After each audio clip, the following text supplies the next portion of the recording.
Hello and welcome to my channel. आज हम लोग बात करने वाले हैं राष्ट्रीय शिक्षा नीति 2020 जो हाल ही में केंद्र सरकार के द्वारा नेशनल एजुकेशन पॉलिसी 2002 की मंजूरी दी गई है। राष्ट्रीय शिक्षा नीति यह 34 वर्ष पुरानी राष्ट्रीय शिक्षा नीति 1986 का जो नेशनल पॉलिसी ऑफ एजुकेशन है उसको प्रतिस्थापित करेगी।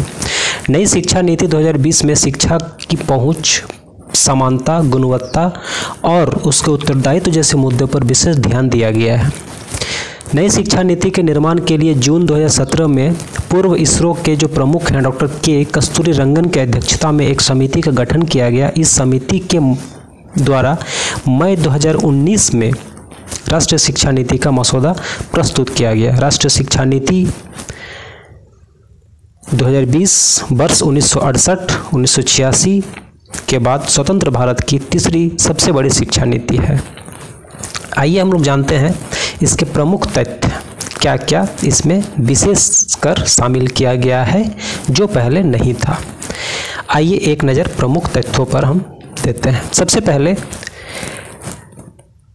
नेशनल एजुकेशन पॉलिसी के तहत केंद्र और राज्य सरकार के सहयोग से कुल राष्ट्रीय जीडीपी का 6% हिस्सा शिक्षा पर खर्च किया जाएगा। वर्तमान में सक्रिय 10+2 शैक्षिक मॉडल के जगह अब 5+3+3+4 प्रणाली के आधार पर विभाजित किया गया है। तकनीकी शिक्षा और भाषाई बाध्यता को दूर करने हेतु दिव्यांग छात्रों के शिक्षा को सुगम बनाने हेतु बहुत सारे तकनीक का प्रयोग किया जाएगा। छात्रों में रचनात्मक सोच, तार्किक निर्णय की वृद्धि पर भी काफ़ी ज़्यादा बल दिया जाएगा। कैबिनेट के द्वारा MHRD minister of human resources development का नाम बदलकर अब से शिक्षा मंत्रालय कर दिया जाएगा। प्रारंभिक शिक्षा में अब से 3 से लेकर 8 वर्ष की आयु के बच्चों के लिए शैक्षिक पाठ्यक्रम को 2 समूहों में विभाजन किया गया है।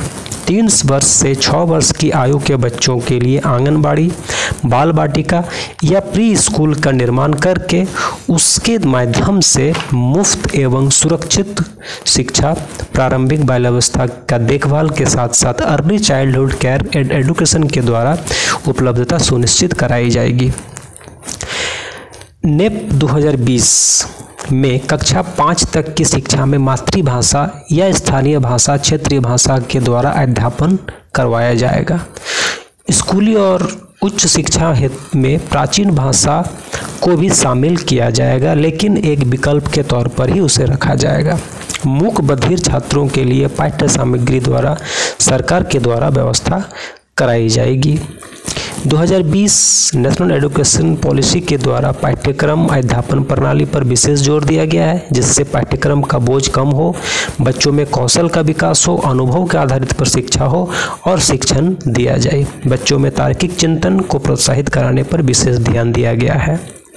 कक्षा 6 से ही पाठ्यक्रम में अब व्यावसायिक शिक्षा को शामिल किया जाएगा, जिसके लिए इंटर्नशिप की भी व्यवस्था की जाएगी।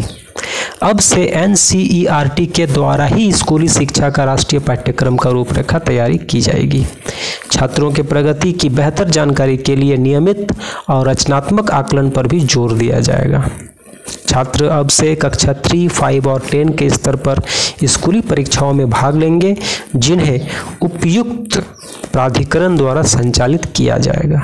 छात्रों के प्रगति हेतु अब से एक परख नाम का राष्ट्रीय आकलन केंद्र का स्थापना भी किया जाएगा। बच्चों में अब कृत्रिम बुद्धिमत्ता का प्रयोग करवाया जाएगा। शिक्षक की नियुक्ति अब काफ़ी प्रभावी, पारदर्शी और कार्य प्रदर्शन के आधार पर ही पदोन्नति की जाएगी। शिक्षकों के लिए एक NPST का भी स्थापना की जाएगी। वर्ष 2030 तक अध्यापन के लिए अब से न्यूनतम डिग्री योग्यता 4 वर्षीय एकीकृत B.Ed डिग्री का होना अनिवार्य होगा। साथ ही साथ नेशनल एजुकेशन पॉलिसी के तहत स्नातक की पढ़ाई में भी काफ़ी बदलाव किया गया है, जिसमें 3 या 4 वर्ष के स्नातक पाठ्यक्रम में कई स्तरों में पाठ्यक्रम को बच्चे अब छोड़ भी सकेंगे और छोड़ने के बावजूद भी उन्हें सर्टिफिकेट दिया जाएगा, जो इस प्रकार होंगे। 1 वर्ष में सर्टिफिकेट दिया जाएगा, 2 वर्ष में डिप्लोमा, 3 वर्ष में स्नातक की डिग्री और 4 वर्ष में शोध के साथ स्नातक की डिग्री प्रदान की जाएगी। साथ ही साथ अब से नेशनल एजुकेशन पॉलिसी 2020 में MPhil को समाप्त कर दिया गया है। अब से चिकित्सा और कानून की पढ़ाई को छोड़कर सभी उच्च शिक्षा को एकल निकाय के रूप में हायर एजुकेशन कमीशन का एक निर्माण कराया जाएगा, गठन किया जाएगा, जिसमें पूरे देश का शिक्षा को उसके तहत ही गाइडलाइन दिया जाएगा। साथ ही साथ और बहुत सारे अन्य चीज़ जो इसमें छूट गए हैं, वो सभी जानकारी आपको अगर किसी तरह से लेना हो तो आप कमेंट बॉक्स में कमेंट कर सकते हैं। मैं चाहूँगा कि आपको उसका सटीक जानकारी दी जाएगी।